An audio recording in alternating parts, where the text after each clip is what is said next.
Passion according to GH. But there is something that must be said. It must be said.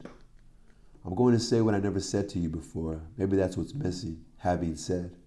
If I didn't say it, it wasn't out of greed and talent or because of my muteness of a roach that has more eyes than mouth. If I didn't say it, it's because I didn't know that I knew, but I know now. I'm going to say to you that I love you.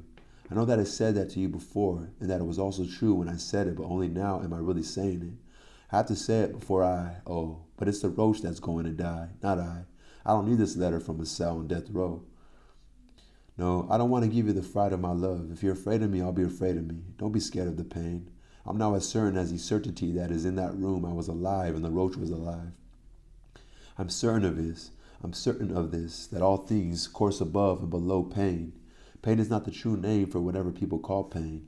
Listen, I'm certain of it. Since now that I was no longer struggling with myself, I quietly knew that that was a roach, that pain was not pain. If only I known what was going to happen in the room and had picked up more cigarettes before coming in, I was consuming myself with the will to smoke. If I could transmit the memory to you, the memory that's just now come alive of what the two of us had lived without being aware of it. Do you want to remember with me? Oh, I know it's hard, but let's go toward ourselves instead of surpassing ourselves. Don't be afraid now. You're safe because at least it already happened, unless you see danger in knowing that it happened.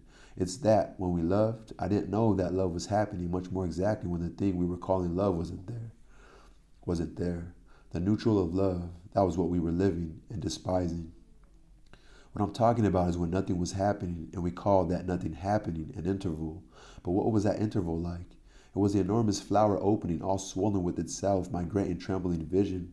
What I was watching was immediately clotting beneath my gaze and becoming mine, but not a permanent clot. If I pressed it between my hands like a bit of clotted blood, the solidification would liquefy again into blood between my fingers.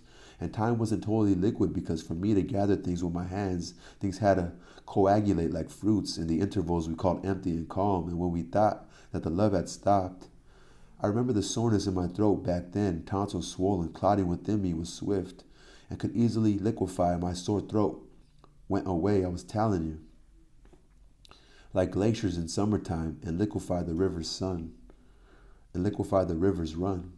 Every word of ours in the time we called empty, each word was as light and empty as a butterfly. The word from inside fluttering out to meet the mouth. The words were said, but we didn't even hear them because the melting glaciers made so much noise as they ran. Amidst the liquid din, our mouths were moving, speaking, and in fact, we only saw the moving mouths but didn't hear them. We each looked at the mouth of the other, seeing it speak, and it hardly mattered that we didn't hear. Oh, in the name of God, it hardly mattered. And in our name, it was enough to see the mouth speaking, and we laughed because we were hardly paying attention, and yet we were calling that not listening indifference and lack of love.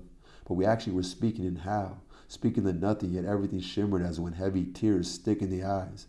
That is why everything shimmered. In those intervals, we were thinking of ourselves as resting from one being the other.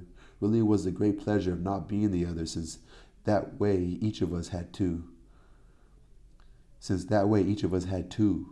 Everything was going to end when what we called the interval of love ended, and because it was going to end, it weighed tremulous